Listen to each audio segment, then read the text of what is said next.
সংবিধানের মূলনীতি পরিবর্তনে আপত্তি বিএনপির। ৭১ ও ২৪ একই কাতারে রাখার চেষ্টাও নাকচ। গণপরিষদ ভোটে নতুন সংবিধান চায় এনসিপি, সংস্কারের জন্য আলোচনার তাগিদ সিপিবি-এর। সংবিধানের হয়তো গণতান্ত্রিক চরিত্রটা বিনষ্ট হয়েছে, যার সাথে আমরা একমত নই, যার জন্য রাষ্ট্রীয় কাঠামো এবং গণতান্ত্রিক কাঠামোগুলো আমাদের বিনির্মাণ করা দরকার নতুনভাবে। এখানে গণপরিষদের কোনো প্রয়োজন নেই। গণপরিষদের মধ্য দিয়ে এই সংবিধান সম্পর্কিত সংস্কারগুলো বা পরিবর্তনগুলো হওয়া দরকার। অনেক কিছু অস্পষ্ট, যখন ওনারা সংলাপ করবেন বিকল্প প্রস্তাবও আমরা দেব। সবার আগে রাষ্ট্র সংস্কারের কথা বলেছে বিএনপি, বললেন তারেক রহমান। সংস্কার বিরোধীরাই আওয়ামী লীগকে পুনর্বাসন করতে চায়, মন্তব্য নাসিরউদ্দিন পাটোয়ারির। রাষ্ট্র কাঠামোর মেরামতে যে সংস্কার প্রয়োজন, কথাটি সবচেয়ে আগে সেদিন আমরাই বলেছিলাম। যারা এই সংস্কার প্রক্রিয়ার বিরোধিতা করে তারা আওয়ামী লীগকে নিয়ে আবার নতুন করে বাংলাদেশে প্রতিষ্ঠা করার প্রচেষ্টা চালাচ্ছে। দেখছিলেন প্রধান শিরোনাম, রাতের সময় সঙ্গে আছে আমি আফরোজা মৌটুসী এবং আমি গোলাম রাব্বি। এবার অন্যান্য শীর্ষ সংবাদ। জুলাই অভ্যুত্থানে শহীদ ও আহতরা জাতির কৃতি সন্তান, সব সময় পাশে থাকবে সেনাবাহিনী, জানালেন সেনাপ্রধান। কাউকে মনোবল না হারানোর আহ্বান। ৯ এপ্রিল প্রথমবার বাংলাদেশে ইন্টারনেট সেবা দেবে এলন মাস্কের স্টারলিংক। সামাজিক মাধ্যমে পরীক্ষামূলক সম্প্রচার হবে ইনভেস্টমেন্ট সামিটের উদ্বোধনী অনুষ্ঠান। এবার বৈশাখের শোভাযাত্রা হবে ভিন্ন আঙ্গিকে, জানালেন সংস্কৃতি উপদেষ্টা। পুরাতন বাণিজ্য মেলার মাঠে হবে ঈদ জামাত, বের হবে ঐতিহ্যবাহী ঈদ মিছিল, বললেন উপদেষ্টা আসিফ। এবং কাল থেকে শুরু হচ্ছে ঈদ যাত্রা। উত্তরবঙ্গে যেতে বাইপাইল চন্দ্রা সড়কে ভোগান্তির শঙ্কা। সিলেটে রেলপথের বাঁকে বাঁকে মৃত্যুফাঁদ। ১০০ বছরও হয়নি বড় কোনো সংস্কার কাজ।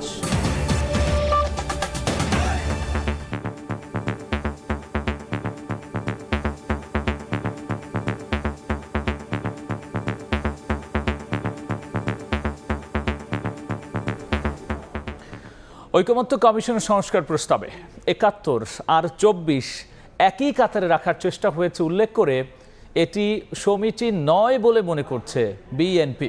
সংবিধানের মূলনীতি পরিবর্তনে আপত্তি জানিয়েছে দলটি। এদিকে গণপরিষদ ভোটে নতুন সংবিধান তৈরির পক্ষে মত দিয়েছে এনসিপি। প্রাদেশিক শাসন ব্যবস্থার প্রস্তাবকে বিপজ্জনক বলে নাকচ করেছে নতুন দলটি। প্রস্তাবের বেশিরভাগই অস্পষ্ট উল্লেখ করে আলোচনার মাধ্যমে সংস্কারের দাবি সিপিবি-এর। জাতীয় ঐকমত্য কমিশন কার্যালয়ে সংস্কার প্রস্তাবের সুপারিশ নিয়ে রাজনৈতিক দলগুলোর সঙ্গে সংলাপ। রোববার দুপুরে কমিশন কার্যালয়ে আসেন বিএনপির স্থায়ী কমিটির সদস্য সালাউদ্দিন আহমেদের নেতৃত্বে ৩ সদস্যের প্রতিনিধি দল। মতামত জমা দেন কমিশনের সহসভাপতির কাছে। পরে গণমাধ্যমে সালাউদ্দিন আহমেদ বলেন, সংবিধানের সংশোধনীতে ৭১ এবং ২৪কে সমীচীন নয়। সংবিধানের মূলনীতি পরিবর্তনে দলের আপত্তির কথাও জানান তিনি। ১৯৭১ সালের স্বাধীনতা যুদ্ধের সাথে একই কাতারে ২০২৪ সালের গণ অভ্যুত্থানকে নিয়ে এসছেন, যেটা আমরা মনে করি সমীচীন নয়। গণ অভ্যুত্থানের অংশটি আমরা সংবিধানের অন্য জায়গায় কিভাবে তফসিলে, চতুর্থ তফসিলে অ্যাকোমোডেট করা যায় সেটা পরে আলোচনা করা যায়। জাতীয় পরিচয়পত্র নির্বাচন কমিশন থেকে সরানোর চেষ্টাকে সাংবিধানিক প্রতিষ্ঠানটির স্বাধীনতার উপর হস্তক্ষেপ বলেও জানান তিনি। গণপরিষদ ভোটে সংবিধান প্রণয়নের চিন্তা নাকচ করে জানান, দ্রুত সংসদ নির্বাচন হওয়া উচিত। রাষ্ট্র নির্বাচিত প্রতিনিধিদের দ্বারা পরিচালিত হবে, এটা হচ্ছে আমাদের সংবিধানের মূল জিষ্ট, আমাদের সংবিধানের মূল চেতনা। তো সেই জায়গায় এটা ক্ষতিগ্রস্ত হবে বলে আমরা মনে করি। আমাদের একটা সংবিধান আছে, সেই সংবিধানের হয়তো গণতান্ত্রিক চরিত্রটা বিনষ্ট হয়েছে, যার সাথে আমরা একমত নই, যার জন্য রাষ্ট্রীয় কাঠামো এবং গণতান্ত্রিক কাঠামোগুলো আমাদের বিনির্মাণ করা দরকার নতুনভাবে। এখানে গণপরিষদের কোনো প্রয়োজন নেই। এরপর কমিশনে প্রস্তাবনা জমা দেয় জাতীয় নাগরিক কমিটির ৫ সদস্যের প্রতিনিধি দল। প্রাদেশিক শাসন ব্যবস্থা দেশের জন্য বিপজ্জনক হবে বলে জানান নেতারা। বিদ্যমান সংবিধান মুক্তিযুদ্ধের বিরুদ্ধে দাঁড়িয়ে আছে মন্তব্য করে গণপরিষদ নির্বাচনের মাধ্যমে তা বাতিলের প্রস্তাব তাদের। গণপরিষদের মধ্য দিয়ে এই সংবিধান সম্পর্কিত সংস্কারগুলো বা পরিবর্তনগুলো হওয়া দরকার। যেগুলো সংবিধান সম্পর্কিত না, সেগুলো নির্বাচনের আগে অধ্যাদেশ দ্বারা এই সরকারই করতে পারবে। ৭২ সংবিধানটা আসলে দাঁড়িয়ে আছে মুক্তিযুদ্ধের ঘোষণাপত্রের বিরুদ্ধে। এই কারণে আমরা বলেছি যে আসলে আমাদের দেশের প্রথম সংবিধান হচ্ছে আমাদের যেটা স্বাধীনতার ঘোষণাপত্র, সেটাই প্রথম সংবিধান, এবং এই ৭২ সংবিধান আসলে তার বিরুদ্ধে একটা সাংবিধানিক কূপ। এরপরেই দলের প্রস্তাবনা জমা দেয় বাংলাদেশ কমিউনিস্ট পার্টি। নেতারা বলেন, কমিশনের দেয়া ১৬৬টি প্রস্তাবের বেশিরভাগই অস্পষ্ট। আলোচনা ছাড়া কোনো সংস্কার সম্ভব নয়। এই ১৬৬টি প্রশ্ন প্রকারান্তরে অনেক কিছু অস্পষ্ট। যখন ওনারা সংলাপ করবেন, আমাদের সুনির্দিষ্ট বক্তব্য যেটাকে গ্রহণ করছি বলবো, যেটাকে গ্রহণ করতে পারলাম না সেটাকে বলবো, বিকল্প প্রস্তাবও আমরা দেব। এর আগে সকালে ঐক্যমত কমিশনের সঙ্গে সংলাপে প্রস্তাবনা জমা দেয় রাষ্ট্র সংস্কার আন্দোলন। আল আমিন তুষার, সময় সংবাদ, ঢাকা।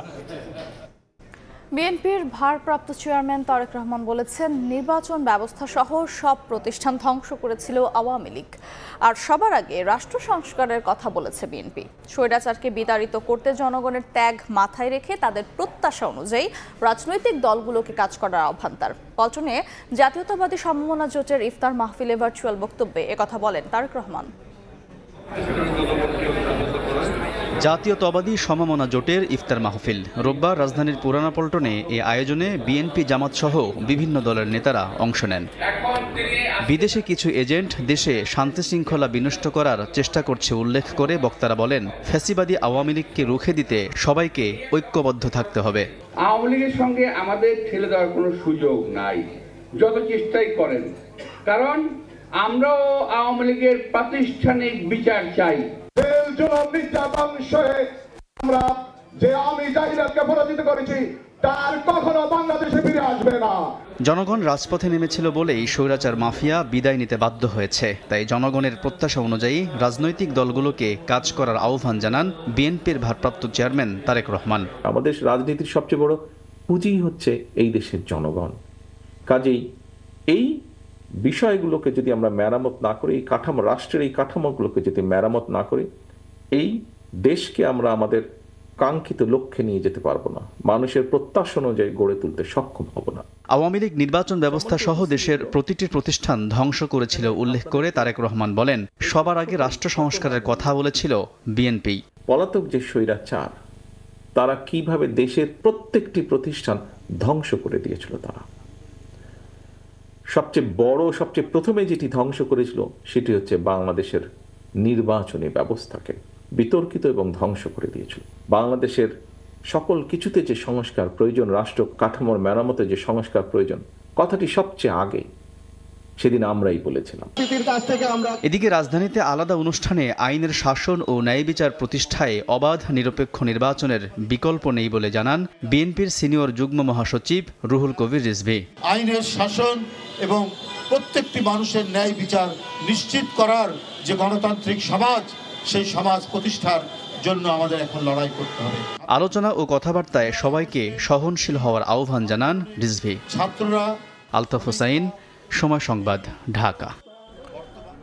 যারা রাষ্ট্র সংস্কার চায় না তারাই আওয়ামী লীগকে পুনর্বাসন করতে চায়, এমন মন্তব্য করেছেন জাতীয় নাগরিক পার্টির মুখ্য সমন্বয়ক নাসিরউদ্দিন পাটোয়ারি। ফ্যাসিবাদীদের ফিরে আসা ঠেকাতে জুলাই আন্দোলনের মতো সবাইকে ঐক্যবদ্ধ থাকারও আহ্বান তার। রাজনৈতিক রূপান্তরের সময় তরুণদের ভুল ত্রুটি ক্ষমা সুন্দর দৃষ্টিতে দেখার আহ্বান জানিয়েছেন এনসিপির এই নেতা। আওয়ামী লীগকে পুনর্বাসনে চাপ দেয়া হচ্ছে। সম্প্রতি এ বিষয়টি সামনে আনেন জাতীয় নাগরিক পার্টি এনসিপি নেতা হাসনাত আব্দুল্লাহ। এরপর থেকেই রাজনৈতিক অঙ্গনেও এ নিয়ে তুমুল আলোচনা। হাসনাতের ফেসবুক পোস্ট নিয়ে ভিন্ন ব্যাখ্যা দিয়েছেন এনসিপির আরেক নেতা সার্জিস আলম। দলটির আরেক নেতা মুখ্য সমন্বয়ক নাসিরউদ্দিন পাটোয়ারি জানালেন, 11 মার্চ ওই বৈঠকের বিষয়ে আগে থেকেই জানতেন দলের অনেক নেতা। দলীয় ফোরামে আলোচনার আগে বিষয়টি প্রকাশ্যে আনা ঠিক হয়নি। আন্দোলন থেকে রাজনৈতিক নেতৃত্বে রূপান্তরের সময়ে তরুণদের এমন ভুল ত্রুটি ক্ষমা সুন্দর দৃষ্টিতে দেখার আহ্বান তার। এই বিষয়টা আমাদের দলীয় জায়গা থেকে কিছু মানুষ অবগত ছিলেন, কিন্তু সবার মধ্যে দলের ওই জায়গাতে যে কথাগুলো হয়েছে সবগুলো ডিসক্লোজ করা হয়নি। আমরা বলেছিলাম যে আমরা একসাথে মিটিং করব, মিটিংয়ে সবগুলো বিষয় পর্যালোচনা হবে। এই গণ অভ্যুত্থানের ছাত্ররা নিজেদেরকে পলিটিক্যাল জায়গাতে ট্রান্সফরমেশন করতেছে, তো সেই জায়গাতে কিছু ক্ষেত্রে যদি ভুল ত্রুটি হয়ে থাকে দেশবাসীকে ক্ষমা সুন্দর দৃষ্টিতে দেখার জন্য অনুরোধ জানাচ্ছি। এনসিপি যাত্রাবাড়ি জোনের ইফতার মাহফিলে অংশ নিয়ে নাসিরউদ্দিন বলেন, আওয়ামী লীগকে তৃণমূল পর্যায়ে সক্রিয় করার চেষ্টা চলছে, তবে নতুন মোড়কেও দলটিকে রাজনীতি করার সুযোগ দেয়া হবে না। তৃণমূলের মধ্য দিয়ে আগে আওয়ামী লীগের বিচার হোক, তৃণমূলের মধ্য দিয়ে আওয়ামী লীগকে বিদায় করুন। যারা এই তৃণমূল ইলেকশন চায় না তারা এই নিয়ে বিনিয়ে যে কোনো মূল্যে সামাজিকভাবে আওয়ামী লীগকে প্রতিষ্ঠা করতে চায়। আওয়ামী লীগের পুনর্বাসন ঠেকাতে সব দলকে জুলাই আন্দোলনের মতো ঐক্যবদ্ধ থাকার আহ্বান এনসিপির। চেষ্টা চালাবেন না। জুম্মান সাদিক, জ্যাভলিন, সময় সংবাদ, ঢাকা।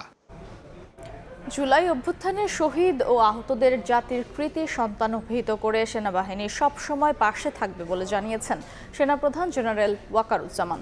কাউকে মনোবল না হারানোর আহ্বান জানিয়েছেন তিনি। সন্ধ্যায় সেনা মালঞ্চে জুলাই অভ্যুত্থানে আহতদের সম্মানে সেনাবাহিনীর ইফতার মাহফিলে একথা বলেন সেনাপ্রধান।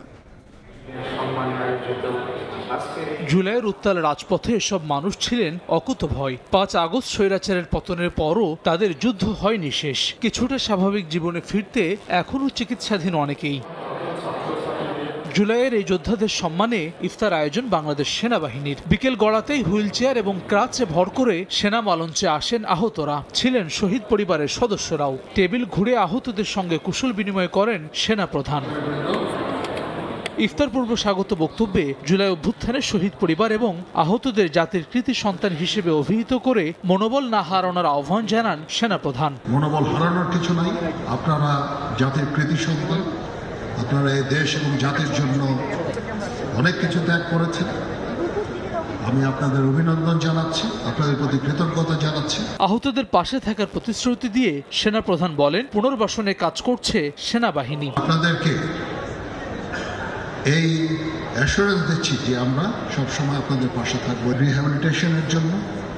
সেই দিকেই ইনশাল্লাহ আমরা চেষ্টা করে যাব এবং এই আর্থিক সাহায্য সহযোগিতা সবসময় আপনাদের প্রতি আমাদের জারি থাকবে। শহীদ ও আহতদের জন্য করা হয় বিশেষ মোনাজাত। ইফতার শেষে আহতদের হাতে আর্থিক সহায়তা তুলে দেন সেনাপ্রধান। হাসান ওয়ালি, সময় সংবাদ, ঢাকা।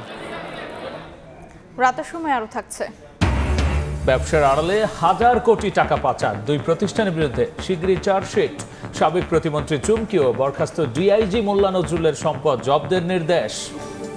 আশুলিয়া লাশ পোড়ানোর মামলার তদন্ত শেষ।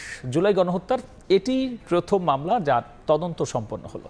চিফ প্রসিকিউটর তাজুল ইসলাম বলছেন, ঈদের পর শেখ হাসিনার মামলা সহ আরও কয়েকটি তদন্ত রিপোর্টও হাতে পাবেন তারা। রোববার নিজ কার্যালয়ে কথা জানিয়েছেন আন্তর্জাতিক অপরাধ ট্রাইব্যুনালের চিফ প্রসিকিউটর। তিনি বলেছেন, দল হিসেবে আওয়ামী লীগের বিচারের সুযোগ রয়েছে, তবে সেই সিদ্ধান্ত নিতে হবে সরকারকে। আফজাল হোসেনের রিপোর্ট। ঢাকার উত্তরা, রামপুরা, যাত্রাবাড়ি, চাংখারপুলের হত্যাযজ্ঞের মামলার পাশাপাশি আশুলিয়ার এই মামলাটিরও তদন্ত শুরু হয়। রোববার নিজ কার্যালয়ে চিফ প্রসিকিউটর জানান, আশুলিয়ার লাশ পোড়ানোর মামলার তদন্ত শেষ হয়েছে। জানা গেছে এই মামলায় আসামি করা হয়েছে 10 জনকে। ঈদের পর শেখ হাসিনার মামলা সহ আরও কয়েকটি তদন্ত প্রতিবেদন হাতে পাওয়ার কথাও জানান তাজুল ইসলাম। এই রিপোর্টগুলো আসার সাথে সাথেই আমরা পর্যালোচনা করে আনুষ্ঠানিক যে অভিযোগ অর্থাৎ ফর্মাল চার্জ আমরা দাখিল করে ফেলব এবং ফর্মাল চার্জ দাখিলের মধ্য দিয়ে কিন্তু আনুষ্ঠানিক বিচারের যাত্রাটা শুরু হবে। চিফ প্রসিকিউটর বলেন, আন্তর্জাতিক মানসম্পন্ন বিচার করতে গেলে যৌক্তিক সময় লাগবেই। হতাশ না হওয়ার পরামর্শ তার। তাড়াহুড়া করে গণবিচার, গণ আদালতের বিচার নয় যে আসামিকে আমি পেলাম 3 মাসের মধ্যে তার বিচার শুরু করে দিলাম। 5-6 মাস সময় ক্রাইমস অ্যাগেনস্ট হিউম্যানিটির তদন্ত করার জন্য কখনোই যথেষ্ট নয় এবং আমরা জাতিকে আশ্বস্ত করতে চাই, এখান থেকে আপনারা নিরাশ হবেন না। ট্রাইব্যুনালের ব্যাপারে হতাশাব্যঞ্জক কোনো বক্তব্য দেওয়ার কোনো প্রয়োজন নেই, কারণ আমরা আমাদের দায়িত্বের ব্যাপারে সচেতন। তাজুল বলেন, গণহত্যাকারীর দল হিসেবে আওয়ামী লীগের বিচারের সুযোগ আছে, তবে সে সিদ্ধান্ত নিতে হবে সরকারকে। অর্গানাইজেশনের বিচার করার তো সুযোগ এখানে আছে, সেক্ষেত্রে বাধা নেই, কিন্তু এইটা রাজনৈতিক দল হিসেবে কোনো দলকে বিচারের মুখোমুখি করা হবে কিনা সেটা রাজনৈতিকভাবে সরকার যদি সিদ্ধান্ত গ্রহণ করে তাহলে এটা সম্ভব। বিশেষ ট্রাইব্যুনালে এখন পর্যন্ত 23টি মামলা হয়েছে। পরোয়ানাভুক্ত আসামির সংখ্যা 143 জন, যদিও গ্রেফতার মাত্র 51 জন। আফজাল হোসেন, সময় সংবাদ, ঢাকা।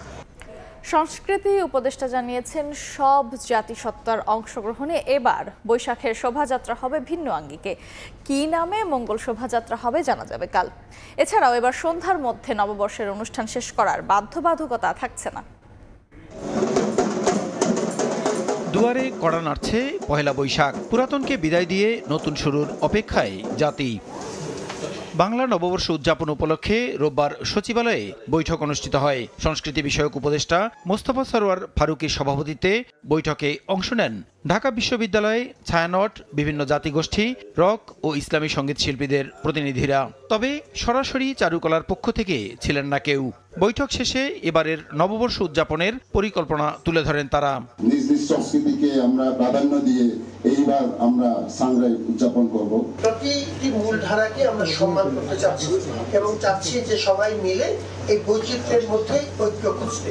সংস্কৃতি বিষয়ক উপদেষ্টা জানান, এবার চারুকলা থেকে বের হওয়া শোভাযাত্রায় নতুন রং, নতুন গন্ধ, নতুন সুর থাকবে। তবে এর নাম কি হবে তা জানা যাবে সোমবার। এর নাম ছিল আনন্দ শোভাযাত্রা, সেখান থেকে হয়েছে মঙ্গল শোভাযাত্রা। যে নাম একবার পরিবর্তিত হয়েছে, যদি সবাই সর্বসম্মত হয় তাহলে আবার পরিবর্তন হতে পারে, আবার যদি সবাই সম্মত হয় পরিবর্তন নাও হতে পারে। উপদেষ্টা জানান, নববর্ষের অনুষ্ঠান সন্ধ্যার মধ্যেই শেষ করার বিধিনিষেধ থাকবে না এবার। তো একটা সাংস্কৃতিক অনুষ্ঠান কয়টা পর্যন্ত চলতে পারে, কতক্ষণ পর্যন্ত পুলিশ নিরাপত্তা দিবে, এগুলো নিয়ে পুলিশ একটা নির্দেশনা দিবে। কিন্তু আমরা যেটা বলেছি, দার্শনিকভাবে সূর্যাস্তের মধ্যে অনুষ্ঠান বন্ধ করতে হবে, এটা আমাদের সিদ্ধান্ত এবার না। রমনা বটমূলে অন্য বছরের মতোই ছায়ানটের বর্ষবরণ আয়োজিত হবে, আর এবার সুরের ধারার অনুষ্ঠান হবে ধানমন্ডির রবীন্দ্র সরোবরে। প্রসূন আশিস, সময় সংবাদ, ঢাকা। এদিকে ঢাকা উত্তর সিটির উদ্যোগে আগারগাঁওয়ে পুরাতন বাণিজ্য মেলার মাঠে ঈদ জামাত হবে। নামাজ শেষে বের হবে ঐতিহ্যবাহী ঈদ মিছিল। বিকেলে দক্ষিণ সিটি নগর ভবনে প্রেস ব্রিফিংয়ে একথাই জানিয়েছেন স্থানীয় সরকার উপদেষ্টা আসিফ মাহমুদ সজীব ভূঁইয়া। ঢাকা উত্তর সিটি কর্পোরেশনের উদ্যোগে আমাদের বাণিজ্য মেলার যে পুরাতন মাঠ আছে, সেখানে এবার কেন্দ্রীয়ভাবে ঈদের জামাত অনুষ্ঠিত হবে। জামাতের পর একটা ঈদ র্যালি আয়োজন করব। সেই আয়োজনে নগরবাসীকে আমরা আহ্বান জানাচ্ছি। ইন্টারন্যাশনাল গেটওয়ে ব্যবসার আড়ালে দুই প্রতিষ্ঠানের বিরুদ্ধে প্রায় 1000 কোটি টাকা পাচারের প্রমাণ মিলেছে। এ ঘটনায় অ্যাপল, গ্লোবাল টেল ও ভিশন টেলের সংশ্লিষ্ট কর্মকর্তাদের আসামি করে শিগগিরই চার্জশিট দিতে যাচ্ছে দুদক। এদিন সংস্থাটির আবেদনের পরিপ্রেক্ষিতে বরখাস্ত ডিআইজি মোল্লা নজরুল ও সাবেক প্রতিমন্ত্রী মেহের আফরোজ চুমকির সম্পদ জব্দের নির্দেশ দিয়েছেন আদালত। পতিত আওয়ামী লীগ সরকারের প্রতিমন্ত্রী মেহের আফরোজ চুমকির বিরুদ্ধে গেল জানুয়ারিতে 5 কোটি টাকার অবৈধ সম্পদ অর্জনের অভিযোগে মামলা করে দুদক। তদন্ত পর্যায়ে এবার সংস্থাটির আবেদনে তার বনানীর ফ্ল্যাট সহ 2 কোটি টাকা অবরুদ্ধ করার নির্দেশ দিয়েছেন আদালত। পুলিশের বরখাস্ত ডিআইজি মোল্লা নজরুল ইসলামের সম্পদ জব্দ ও দেশত্যাগে নিষেধাজ্ঞা জারি করা হয়েছে। এদিন ভয়েস কল পরিচালনাকারী ইন্টারন্যাশনাল গেটওয়ে ব্যবসার আড়ালে দুই প্রতিষ্ঠানের বিরুদ্ধে প্রায় 1000 কোটি টাকা পাচারের প্রমাণ পেয়েছে দুদক। এ ঘটনায় অ্যাপল, গ্লোবাল টেল ও ভিশন টেলের সংশ্লিষ্ট কর্মকর্তাদের আসামি করে শীঘ্রই চার্জশিট দিতে যাচ্ছে সংস্থাটি। বৈদেশিক কল বাবদ যে রাজস্ব বাংলাদেশে আনয়ন করার কথা বিদেশ থেকে, এই কলের বিপরীতে যে অর্থ আমাদের পাওয়ার কথা এখন পর্যন্ত আনা হয়নি। এই অপরাধে তাদের এই দুটি প্রতিষ্ঠানের ব্যবস্থাপনা পরিচালক এবং চেয়ারম্যান হিসেবে যারা দায়িত্ব পালন করেছেন, তাদের বিরুদ্ধে তদন্তকালে অপরাধ প্রমাণিত হয়েছে। এছাড়া বিদেশ থেকে আসা ভয়েস কল গ্রাহকদের কাছে পৌঁছে দেওয়ার সেবাদানকারী অন্তত 10টি প্রতিষ্ঠানের বিরুদ্ধে অর্থ পাচারের অভিযোগ তদন্ত করছে দুদক। তাসলিম তৌহিদ, সময় সংবাদ, ঢাকা। আগামী 9 এপ্রিল প্রথমবারের মতো বাংলাদেশে ইন্টারনেট সেবা দেবে এলন মাস্কের স্টারলিংক। সেদিন পরীক্ষামূলকভাবে বাংলাদেশ ইনভেস্টমেন্ট সামিটের উদ্বোধনী অনুষ্ঠান সরাসরি সম্প্রচার করা হবে স্টারলিংকের মাধ্যমে। বিকেলে ফরেন সার্ভিস একাডেমিতে সংবাদ সম্মেলনে এই তথ্য জানিয়েছেন বিডার নির্বাহী চেয়ারম্যান। অবশেষে আগামী 9 এপ্রিল বাংলাদেশে পরীক্ষামূলকভাবে শুরু হচ্ছে মার্কিন টেলিযোগাযোগ সংস্থা স্টারলিংকের ইন্টারনেট সেবা। ওই দিন বিডা আয়োজিত ইনভেস্টমেন্ট সামিটের উদ্বোধনী অনুষ্ঠান সামাজিক যোগাযোগ মাধ্যমে সম্প্রচার করা হবে স্টারলিংকের মাধ্যমে। রোববার বিকেলে আগামী 7 এপ্রিল শুরু হতে যাওয়া 4 দিনব্যাপী সামিটের আদ্যপান্ত তুলে ধরতে রাজধানীর ফরেন সার্ভিস একাডেমিতে আয়োজিত সংবাদ সম্মেলনে এ তথ্য জানান বিডার নির্বাহী চেয়ারম্যান। এটা নিয়ে আমরা অনেকগুলো সংস্থাই একসাথে স্টারলিংকের সাথে কাজ করছি, আপনারা জানেন। তো আমরা ডেমো ডে হিসাবে 9 তারিখে আমরা স্টারলিংকে ইউজ করব। সো ইনভেস্টমেন্ট সামিটের যে প্ল্যানারি ইভেন্ট, মেইন ইভেন্ট যেটা হবে ইনঅগ্রেশন সেরেমনি, সেটা উইল বি এয়ারড লাইভ ফেসবুক, সব ধরনের সোশ্যাল মিডিয়াতে আমরা এটা লাইভ এয়ার করব। এবং বাট ইনঅগ্রেশন সেরেমনি ওই প্রেমিসটা ইন্টারকন্টিনেন্টাল হোটেল 9 তারিখে will be powered by Starlink. এ সময় জানানো হয় সামিটের প্রথম 2 দিন দেশের অর্থনৈতিক অঞ্চলগুলো ঘুরে দেখবেন 50 দেশের বিনিয়োগকারী। সামিটে গুরুত্ব পাবে কৃষি, নবায়নযোগ্য জ্বালানি, তথ্য প্রযুক্তি ও স্টার্টআপ। স্যামসাং সিএনটির যে ভাইস প্রেসিডেন্ট ভদ্রলোকের নাম হচ্ছে কিয়ংসু লি। মেটা থেকে লোকজন আসছেন, আমাদের উবারের সিনিয়র একজন ভদ্রলোক আসছেন, টেলেনর থেকে আসছেন, এক্সেলারেট এনার্জির প্রেসিডেন্ট আসছেন, বেশ কিছু বড় বড় ভেঞ্চার ক্যাপিটালও আসছেন। বাংলাদেশে দীর্ঘমেয়াদী বিনিয়োগ পরিস্থিতি ও কর কাঠামো নিয়ে বিদেশিদের সংখ্যা দূর করতে এবার সামিটে দেশের বড় 3 রাজনৈতিক দলও বিশেষভাবে কাজ করবে বলে জানায় বিডা। রাজনৈতিক দল হচ্ছে বিএনপি, জামাত এবং এনসিপি। কামরুল হাসান সবুজ, সময় সংবাদ, ঢাকা। এবার বাণিজ্যের সংবাদ।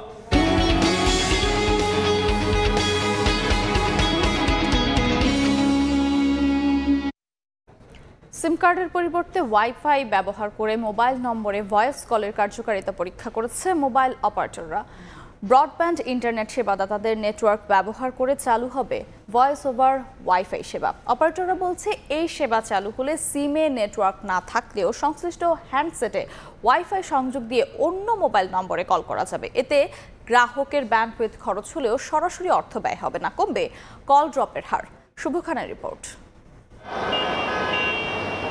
শহরের ঘনবসতিপূর্ণ এলাকায় উঁচু ভবন কিংবা রুমের ভেতর থেকে মোবাইলে ভয়েস কল করতে গিয়ে হরহামেশাই নেটওয়ার্ক থাকে না, অথবা কল করা গেলেও হয় কল ড্রপ, শোনা যায় না কথাও। এমন প্রেক্ষাপটে গ্রাহকদের জন্য ভয়েস ওভার ওয়াইফাই প্রযুক্তি চালু করতে চায় মোবাইল অপারেটররা।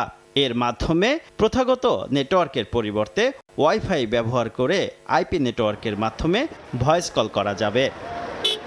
ইতোমধ্যে পুরান ঢাকা সহ রাজধানীর বেশ কয়েকটি এলাকায় আইএসপিদের নেটওয়ার্কের মাধ্যমে ভিও ওয়াইফাই সেবার কার্যকারিতা পরীক্ষা করেছে মোবাইল অপারেটররা। এই প্রযুক্তির মাধ্যমে কল করলে ভয়েস কোয়ালিটি স্পষ্ট ও উচ্চমানের হয়। স্থিতিশীল ওয়াইফাই নেটওয়ার্ক ব্যবহার করায় কমবে কল ড্রপ। হোয়াটসঅ্যাপ মেসেঞ্জারের মতো এই প্রযুক্তিতে কথা বলতে গ্রাহকের শুধু ওয়াইফাই ডাটা খরচ হবে, কলের জন্য আলাদা কোনো চার্জ কাটা হবে না। আমরা যে সমস্যাগুলো পড়ি যে সাধারণত সাইট পাওয়া যাচ্ছে না, পর্যাপ্ত স্পেকট্রাম আমাদেরকে অ্যালোকেট করা হয়নি, এই কারণগুলোর কারণে আমরা যে ইনডোর কভারেজ দিতে পারছি না, এটা একটা সমাধান আমরা মনে করি যে এই ভয়েস ওভার ওয়াইফাই। আইএসপিকে কিভাবে দিব, এই ভয়েস কলের রেভিনিউ টার্মিনেটিং অপারেটর কিভাবে পাবে, এটার জন্য একটা রেগুলেটরের পক্ষ থেকে কিন্তু একটা ইন্টারভেনশন দরকার। নিজেদের ব্যবসায়িক স্বার্থ রক্ষা করেই ভয়েস ওভার ওয়াইফাই সেবায় যুক্ত হতে চায় ব্রডব্যান্ড ইন্টারনেট সেবাদাতারা। অপারেটরদের বেনিফিট থাকবে তাহলে অবশ্যই আমরা তাদের সাথে থাকব, আর যদি আমাদের বেনিফিট না থাকে তাহলে সেখানে আমাদের থাকার কোনো প্রশ্নই আসে না। দুর্বল নেটওয়ার্ক নিয়ে গ্রাহক ভোগান্তি বিবেচনায় দ্রুত ভয়েস ওভার ওয়াইফাই সেবা চালু করা হবে বলে জানালেন প্রধান উপদেষ্টার বিশেষ সহকারী। এই ঘরে নেটওয়ার্ক পাওয়ার কথা ছিল, ভয়েস ওভার ওয়াইফাই এর মাধ্যমে এই কাজগুলো কেন হলো না? এমএনওগুলোর জন্য আমরা ভয়েস ওভার ওয়াইফাই চালু করে দেওয়ার চেষ্টা করব।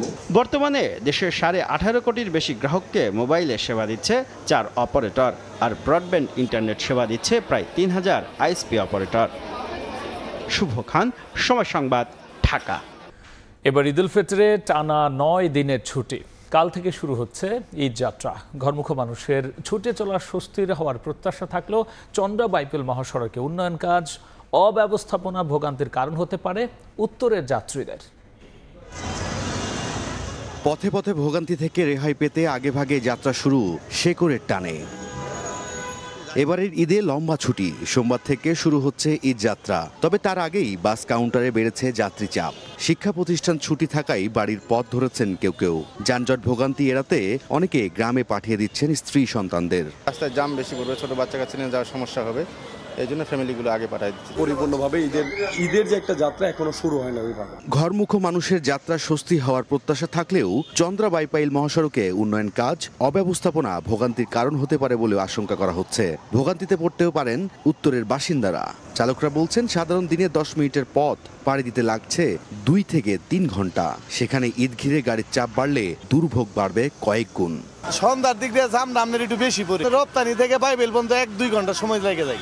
নবীনগর চন্দ্রা মহাসড়কে কয়েকটি পয়েন্টে চলছে আশুলিয়া এলিভেটেড এক্সপ্রেস নির্মাণের কাজ। ইট বালু সহ নানা নির্মাণ সামগ্রী সড়কে রাখা। হাইওয়ে পুলিশ বলছে নবীনগর চন্দ্রা ও আব্দুল্লাপুর বাইপাইল মহাসড়কের 11টি পয়েন্টে ভোগান্তির শঙ্কা রয়েছে। ঈদ যাত্রা নির্বিঘ্নে মহাসড়কের পাশে রাখা অবৈধ স্থাপনা সরিয়ে দেওয়া সহ প্রয়োজনীয় পদক্ষেপ নেওয়ার দাবি যাত্রীদের।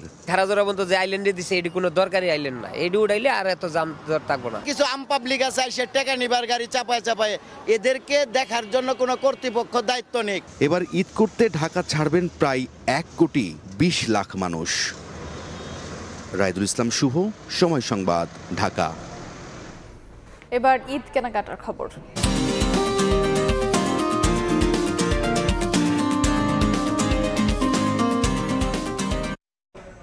ঈদ যত ঘনিয়ে আসছে মার্কেট ও বিপণী বিতানে তত চাপ বাড়ছে ক্রেতাদের।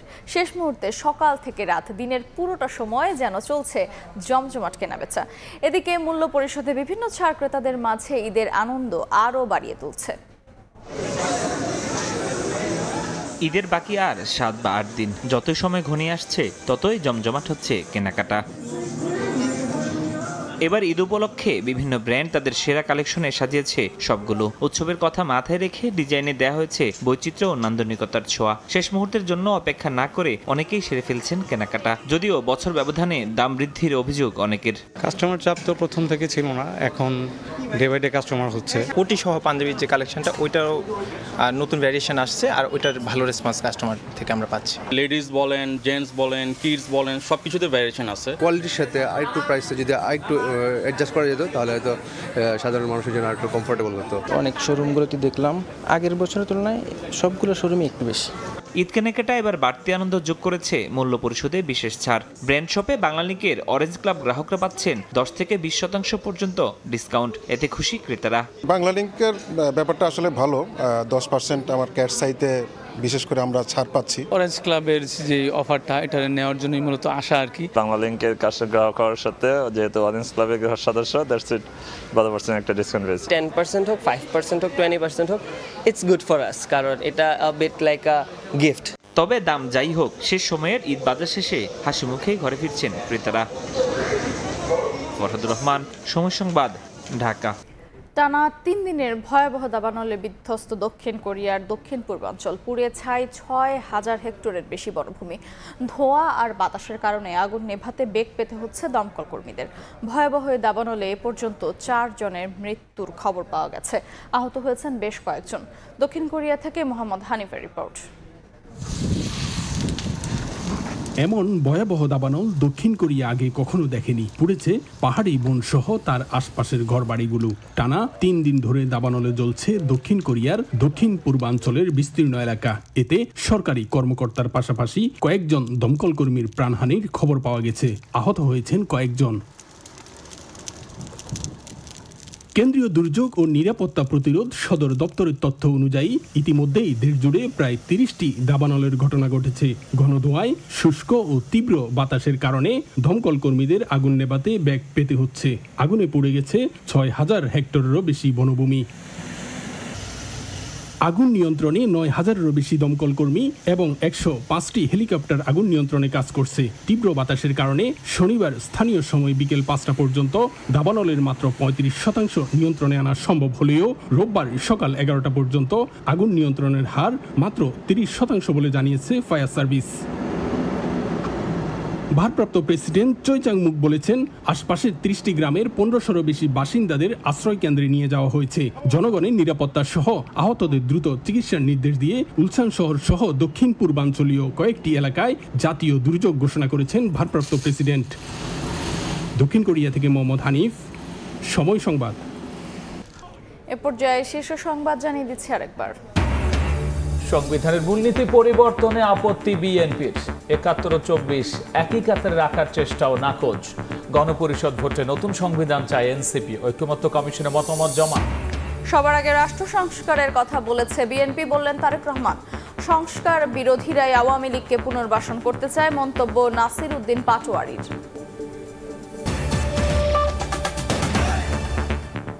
এই ছিল রাতের সময়। সঙ্গী থাকুন সময়।